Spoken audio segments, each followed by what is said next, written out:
Baik, Assalamualaikum warahmatullahi wabarakatuh. Perkenalkan, nama saya Yusyifa Abilia dari Prodi Teknik Informatika kelas C, semester 5, Universitas Nahdlatul Ulama Sunan Giri, Bojonegoro.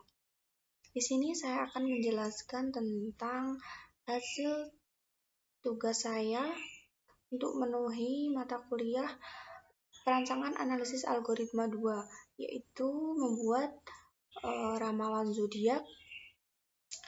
Di sini bisa kita lihat source codingnya, teman-teman.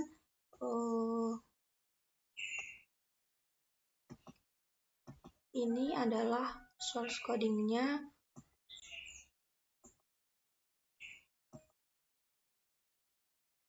Langsung kita praktekkan saja ya teman-teman, agar kita mudah memahaminya. Kita run terlebih dahulu.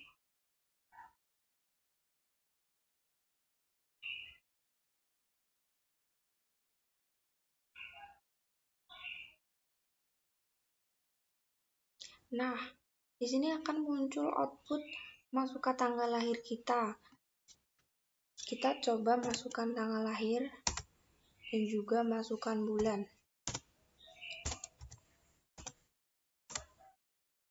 Kemudian akan otomatis muncul apa zodiak kita beserta karakter-karakter kita.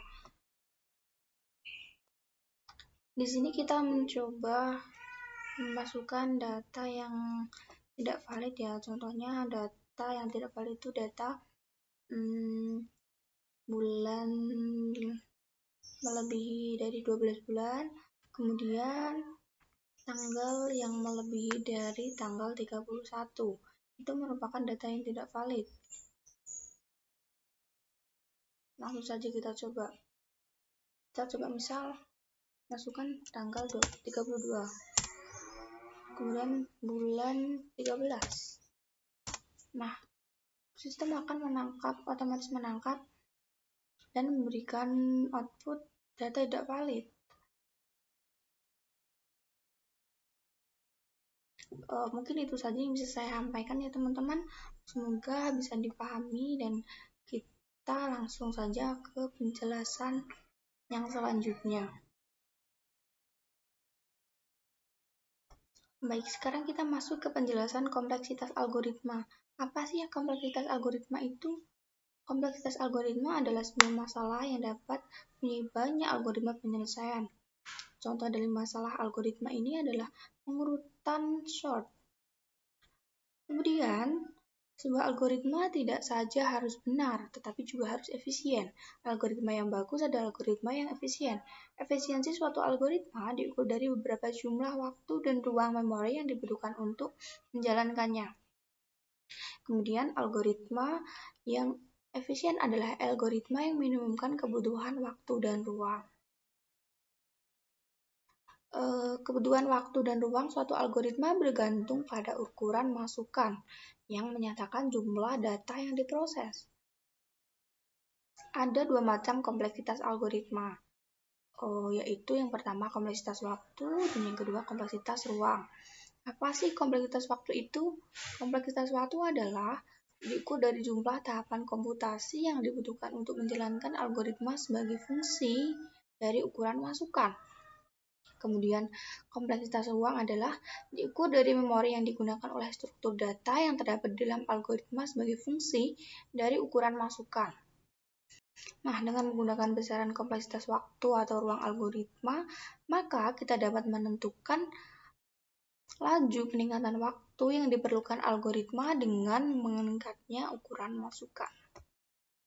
Kemudian, kita masuk ke kompleksitas waktu. Kompleksitas waktu itu dihitung berdasarkan jumlah operasi abstrak yang mendasari suatu algoritma dan memisahkan analisisnya dari implementasi. Kompleksitas waktu itu ada dibedakan menjadi 3 macam, yaitu masukan maksimal, masukan minimum, dan juga masukan rata-rata. Sekarang kita masuk ke algoritma greedy. Apa sih algoritma greedy itu? Algoritma greedy adalah Metode yang paling populer untuk memecahkan persoalan optimasi atau bisa diartikan juga sebagai persoalan untuk mencari solusi optimum. Metode atau algoritma greedy ini merupakan algoritma yang membentuk solusi langkah per langkah dengan mencari nilai maksimum sementara pada setiap langkahnya. Nilai maksimum sementara ini dikenal dengan istilah lokal maksimum. Pada kebanyakan kasus, algoritma greedy ini tidak akan menghasilkan solusi paling optimal. Namun, algoritma greedy ini biasanya memberikan solusi yang mendekati nilai optimum dalam waktu yang cukup cepat. Algoritma greedy ini diambil dari bahasa Inggris yang artinya rakus, sama, atau serakah. Prinsip utama algoritma greedy itu adalah take what you can get now.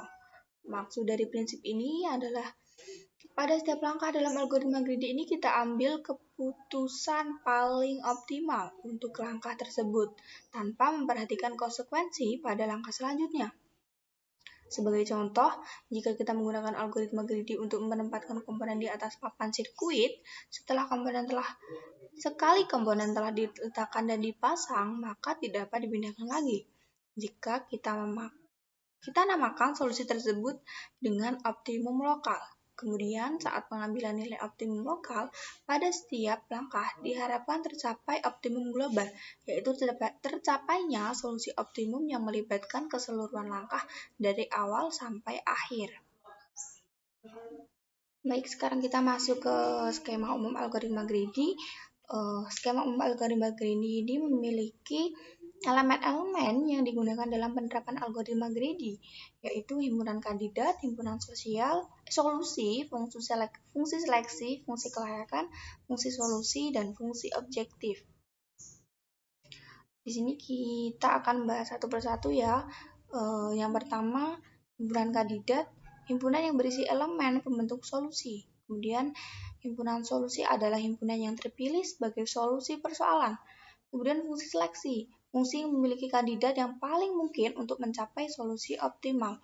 Kemudian fungsi kelayakan adalah fungsi yang memeriksa apakah suatu kandidat yang dipilih dalam memberikan solusi yang layak. Maksudnya yaitu apakah kandidat tersebut bersama dengan himpunan solusi yang sudah terbentuk tidak melanggar kendala yang ada. Kemudian kita masuk ke fungsi objektif, fungsi yang mengoptimalkan solusi. Fungsi solusi. Fungsi solusi ialah fungsi yang mengembalikan nilai boolean. True jika himpunan solusi yang sudah terbentuk merupakan solusi yang lengkap. False jika himpunan solusi belum lengkap. Kemudian yang terakhir, algoritma prim. Algoritma prim ini dikembangkan dari algoritma Dijkstra untuk mencari jarak terpendek. Mencari MST dengan menggunakan edge dengan bobot terkecil ke sebuah set sedemikian rupa sehingga penambahan tersebut tetap membentuk tree. Kemudian algoritma prim ini termasuk algoritma greedy karena mencoba semua kemungkinan yang ada untuk menambah edge pada set yang dicari. Kemudian algoritma prim ini membutuhkan input untuk menentukan root tree. Mungkin hanya itu yang bisa saya sampaikan. Semoga kalian semua bisa paham dengan apa yang saya sampaikan. Assalamualaikum warahmatullahi wabarakatuh.